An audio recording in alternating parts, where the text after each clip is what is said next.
Depuis 2015, le bataillon de marins-pompiers de Marseille a sensibilisé 8000 élèves par an aux gestes de premier secours. Ce matin, ils étaient dans une école du 3e arrondissement. Alarme incendie, position latérale de sécurité, numéro d'urgence, les CM2 ont bien retenu la leçon. Du 18, 17, oui. Sur le 18 ou 72. 18 c'est quoi? C'est les pompiers. 18 c'est les pompiers, ok. 112? Il faut descendre dans la cour et se mettre en rang. C'est un exercice pour descendre direct dans la cour pour qu'il y ait le feu dans des classes. On était en train de travailler et après ça a sonné, c'est pour faire un exercice au cas où il y a un vrai feu. Sur les 130 000 interventions qu'on fait chaque année, il y en a à peu près 12 000 qui concernent des accidents domestiques, donc qu'on pourrait qualifier de domestiques. C'est-à-dire soit à la maison pour au moins 5 000 d'entre eux, et sur la moitié de ces accidents, c'est des accidents qui concernent les enfants. Donc nous, notre intérêt, dans ce cadre-là, c'est la formation aux gestes qui sauvent.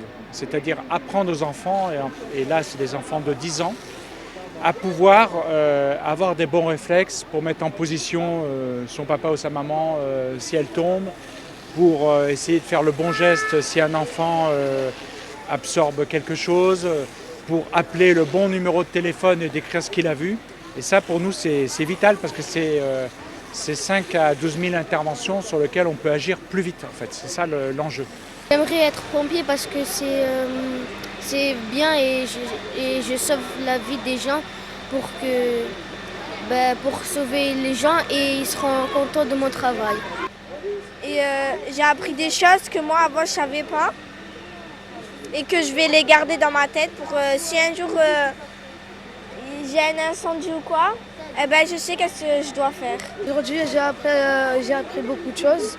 Par exemple, comment secourir quelqu'un ou comment aider quelqu'un, par exemple, s'il est blessé ou s'il est blessé ou quelque chose comme ça. On doit appeler le 18 ou le 112. On a quand même en France, sur tout le territoire, beaucoup de secouristes, beaucoup de services d'incendie, de secours, beaucoup d'associations de secourisme. Mais je pense qu'on est vraiment insuffisamment formés pour les adultes et pour les adolescents, malgré tout notre engagement. Et je pense qu'on a du retard par rapport à d'autres pays européens. Et c'est un vrai sujet d'avenir d'être tous formés à ces gestes qui sauvent. C'est assez facile.